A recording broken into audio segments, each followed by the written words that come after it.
इसका जवाब भी बड़ा सीधा है, नहीं। मेरी राय में जितना भी कुछ मैंने सीखा है दुनिया के बारे में, हमारी प्लैनेट की हिस्ट्री के बारे में, एवोल्यूशन के बारे में, ये सारी चीज़ों को समझकर मैंने जो अंडरस्टैंडिंग डेवलप करी है, मेरी राय में कोई भगवान, कोई अल्लाह, कोई गॉड एग्जिस्ट नहीं करता। The atheists will always avoid this question. What is the proof for the existence of Allah Jalla wa'ala? Something that each and every one of you can take with you. You will refute them, you will confute them, you will shut them up. If the deistic God thought all that through and set up the laws of physics, then he would have to be damn clever. He would have to be the physicist to end all physicists. I don't care if he then withdraws. He needs an explanation in his own right. The whole enterprise of evolutionary biology is to explain how you get prodigious complexity and design from virtually nothing. I mean, we hand over to physicists when we can go beyond the virtually nothing to the absolutely nothing.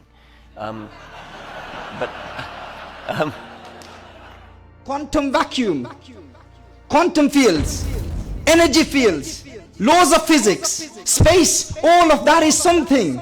Someone says that something comes out of nothing and you don't accept it, and for instance he buys the chicken, and then he names the chicken nothing, and whenever he sees the chicken he says that's nothing. Why? Because he's named it nothing. He says that's nothing, and then when the chicken lays an egg, then he says, look, something came out of nothing.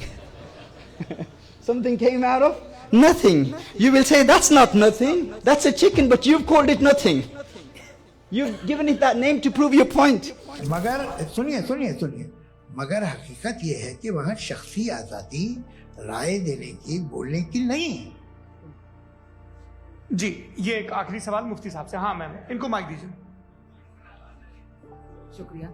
मेरा नाम मनीषा है, मैं हरियाणा से आई हूँ। मैं मुफ्ती साहब से एक बात पूछना चाहती हूँ। आप बार बार जावेद साहब को कॉन्ट्राडिक्ट तो कर रहे हैं कि आपने ये कहा, लेकिन आप भी अजम्पशंस के बेसिस पे बात कर रहे हैं। आपने खुदा के होने का कौन सा प्रूफ पेश किया है, खुदा की एग्जिस्टेंस का? अब इस सवाल को अलग रहने दीजिए, कौन एथीस्ट है कौन नहीं है। How do we refute atheists? The challenge is from Allah Jalla wa'ala. Allah Jalla wa'ala says in the Quran, and this is the best, most powerful, logical challenge. In light of reason, the atheists will always avoid this question. Whenever you present the Quranic argument, they will avoid this. And this is something I want each and every one of you to take with you. What is the proof for the existence of Allah Jalla wa'ala? Something that each and every one of you can take with you. Any atheist that meets you, you use this approach, inshallah ta'ala, you will refute them, you will confute them. You will shut them up. They will not have the courage to speak to you after that. Allah Jalla wa ala says in Surah At-Tur, Am khuliqu min ghayri shay'in Am humul khaliqun Am khalaqu as-samawat wal ard. 4 possibilities in light of this ayah of the Quran. Remember, whatever comes into existence from non-existence, what do you call it? Hadith. Contingent. Something that did not exist and then came into existence. And today, you can say that most of the atheists, and especially the new atheism movement, they all unanimously agree that the universe is contingent. It came into existence from non-existence. We can prove that through philosophical arguments, through the second law of thermodynamics. And they accept this, that the universe came into existence from non-existence. It did not exist and then it came into existence. Now the question is, whatever comes into existence from non-existence, Allah Jalla wa ala says, did they come into existence from nothing? That's one possibility. One possibility is that the entire universe came into existence from what? From nothing. The second possibility is that the universe created itself. The third possibility is that someone who is created the universe. And the fourth possibility is someone who is uncreated, undesigned, uncaused, caused the universe. Is that clear? What's the first possibility? Everyone. First possibility in light of this Quranic challenge. First, did they come into existence from nothing? Did the universe come into existence from nothing? The second is that the universe created itself. The third, someone created the universe. And the fourth possibility is that someone uncreated created the universe. Let us analyze the first argument, that the universe came into existence from nothing. Can something come into existence from nothing? Is that possible? What comes from nothing? Nothing plus nothing plus nothing plus nothing equals what? Nothing. Nothing comes out of nothing. An empty glass of water plus another empty glass of water plus another empty glass of water plus another empty glass of water equals what? Emptiness plus emptiness plus emptiness equals what? Emptiness. If nothing had the power to create something, it wouldn't have been nothing. If nothing had the power to create something, then you wouldn't call it nothing. It would have been something. Something comes out of something. Nothing comes out of nothing. It's irrational to say that something came out of nothing. Now if someone says to you, and remember, when we say that nothing comes out of nothing, it is absolute nothing. It is the real nothing. It is the true nothing, the actual nothing. If some physicist says to you that there are some particles that come out of nothing, remember, our nothing, our definition of nothing is the real nothing, the actual nothing. When we say nothing, we mean no matter, no time, no space, no energy, no laws of physics. If someone who has studied a bit of quantum physics and he says to you, there is a possibility of some particles appearing, but what did they appear from? What have they come from? They believe it's nothing, that they came from nothing. Is quantum vacuum nothing? Is quantum fields nothing? Energy fields, is that nothing? Laws of physics are nothing? Space is nothing? There is something. It's nothing in their definition. What we mean by nothing is non-existence of everything. Absolutely nothing. So they will deceive you. This is why I say, if you take this argument of the Quran, talk to the university lecturers, any debaters, they will run away from you. Because they avoid this argument. And then what will they do? They will try to use this, some scientific jargon just to confuse you. And you will think, oh, my scholar did not explain this. Tell them, explain what nothing is. Define nothing. Nothing means absolutely nothing. Someone says that something comes out of nothing and you don't accept it. And for instance, he buys the chicken. And then he names the chicken nothing. And whenever he sees the chicken, he says, that's nothing. Why? Because he's named it nothing. He says, that's nothing. And then when the chicken lays an egg, then he says, look, something came out of nothing. Something came out of nothing. You will say, that's not nothing. That's a chicken, but you've called it nothing. You've given it that name to prove your point. So, quantum vacuum, quantum fields, energy fields, laws of physics, space, all of that is something. And the particles, they come out of something, they don't come out of nothing. So do you understand this? What does Allah Jalla wa Ala say? Am khuliku min ghayri shay'in. Were they created from nothing? Min ghayri shay'in? Is that a possibility? That's not a possibility. It's irrational. Because nothing comes out of nothing. And say this to them. If nothing had the power to create something, it wouldn't have been nothing. Second possibility. That's the first possibility. Has everyone memorized it? What's the first possibility? That we came out of nothing. Second possibility. That we created ourselves. Am humul khaliqun. That you created yourself. Is it possible for a human to create himself? Is self-creation something which is possible? Is it possible for one to create himself? It's impossible. Self-creation is another logical fallacy. It's irrational. Why? Because in order for you to create yourself, you have to exist. And to be created, you have to be non-existent. If I say this phone created itself, that requires the coexistence of existence and non-existence. You have to exist and you have to not exist in order for you to create yourself. If someone says this phone created itself, in order for the phone to be a creator, it has to exist. And in order for it to be created, it has to be non-existent. Because how can you create something that already exists? You only create that which is non-existent, which doesn't exist. Do you see? So in order for this phone to create, it has to exist. And for it to be created, it has to not exist. And the coexistence of existence and non-existence is another logical fallacy. It's impossible. It's illogical.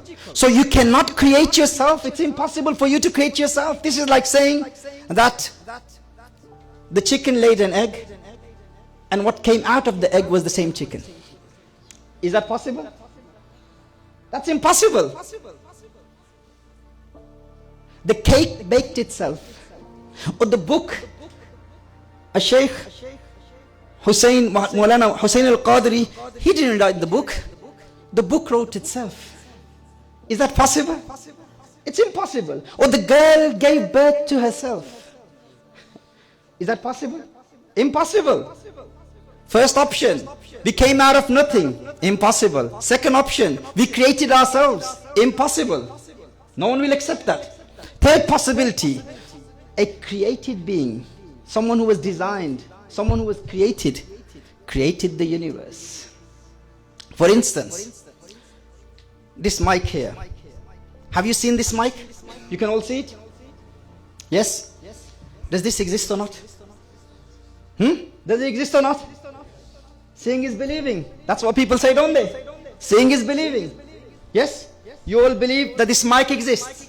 Everyone believes in that. Yes? Ye mic exists karta hai. Why? Because you've seen it.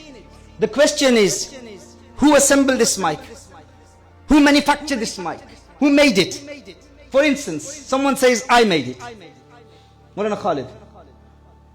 Maulana Khalid, yes? Maulana Khalid says, I manufactured this. I made this mic. Yes? He says, I made it.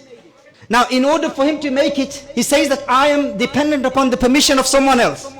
Maulana Khalid is dependent upon the permission of Zayd. And in order for Zayd to give him permission to make this mic, he is dependent upon Bakr. Bakr is dependent upon Umar. Umar is dependent upon Abdullah. Abdullah is dependent upon Abdul Rahman. And this continues infinitely. It never ends. Would this mic exist? Would it exist? If this chain continues, it never ends. Maulana Khalid says, he claims that he made it, but he is dependent upon someone else's permission, and that someone is dependent upon someone else's permission, and this continues forever. It never ends. You don't find an end point. Would this mic exist? Impossible. It has to end somewhere, doesn't it? It has to end somewhere. There has to be someone who is independent. There has to be someone who doesn't depend upon anyone above him, and that someone will then give permission to that Abdul Rahman. Then Abdul Rahman will give permission to Abdullah. Then he will give permission to the one below him. Then he will give permission to the one below him, and then he will permit Maulana Khalid, and then Maulana Khalid will make this mic. Yes? But the mic exists. You've all seen the mic, haven't you? The mic exists. You've seen it. This is based on your empirical judgment. With your eyes, you've seen it. Yes? You've seen it. It exists or not. Seeing is believing. You all believe in the existence of the mic? He manufactured it. He made it. But in order for him to make it, he needs the permission of someone above him. And this continues forever. It never ends. Would this mic exist? This is what we call tasalsul. This is what we call butlan of tasalsul. The fact that the mic exists shows that there is someone there who is independent. Do you understand? The fact that the mic exists proves that there is someone there who is independent, who has no one above him, who doesn't need the permission of anyone above him. Yes? Tell me, brothers and sisters in Al-Islam, do you exist? Do you believe in your existence? Do you exist? The fact that you exist proves that someone created you. But who created the one who created you? If there was a creator of the one who created you, then who created that creator? Then who created that creator? And then who created that creator? If this continues forever, you wouldn't have existed. The fact that you exist itself is a proof that there is someone there who is independent. Am khuliqu min ghayri shay'in. Take this argument to any atheist and tell them to refute it. Am khuliqu min ghayri shay'in. What's the first possibility? Did you come into existence from nothing? Impossible. We presented many examples. Did you create yourself? Coexistence of existence and non-existence? Rationally impossible. Third possibility, did a created being create the universe? Some external created being other than you? That leads to infinite regress of causes, which is rationally fallacious, impossible, irrational. What possibility are we left with? The fourth possibility, and that is that the universe is created by someone who is uncreated, who is undesigned, uncaused cause. The original cause has to exist forever, has to be independent, has to be very powerful, very intelligent, in order for him to create a universe like this, such a great universe. I don't have the time to go through all the arguments of the perfection of the universe. He has to be someone very powerful, and he cannot have anyone as powerful as him. Do you understand what I'm referring to now? Qul huwa Allahu ahad. Are we now referring to the same surah? Qul huwa Allahu ahad. You recited lam yalid wa lam yulad many times before, but have you ever thought about this? The lam yalid wa lam yulad itself shows, this itself is a proof that we are proving the existence of the uncreated creator. The answers are within Surah Al-Ikhlas. Powerful, extremely intelligent, and he has to be out of the creation. If I create this table, can I be part of the table? If I created this table, I can't be part of it. I have to be out of it in order for me to be a creator of this. If he manufactured this mic, he can't be within the mic. To be the creator, you have to be out of it. The creator of the heavens and the earth and the creator of space and time is Allah. So for you to ask this question, where was Allah before he created the universe? Do you not know that time is part of the universe? That limits Allah within time. Allah existed before he created time. Do you see? Do you understand? وَلَمْ يَكُنْ لَهُ كُفُوًا أَحَدٌ. There's nothing like Allah. He's out of the universe. So you can't ask this question about Allah Jalla wa Ala. قُلْ هُوَ اللَّهُ أَحَدٌ اللَّهُ الصَّمَدُ لَمْ يَلِدْ وَلَمْ يُولَدْ وَلَمْ يَكُنْ لَهُ كُفُوًا أَحَدٌ. There's no one like Allah Jalla wa Ala. Nothing is like Allah Jalla wa Ala. He's out of the universe. And when we say Allahu Samad, Allah Jalla wa Ala is independent. Allah is independent.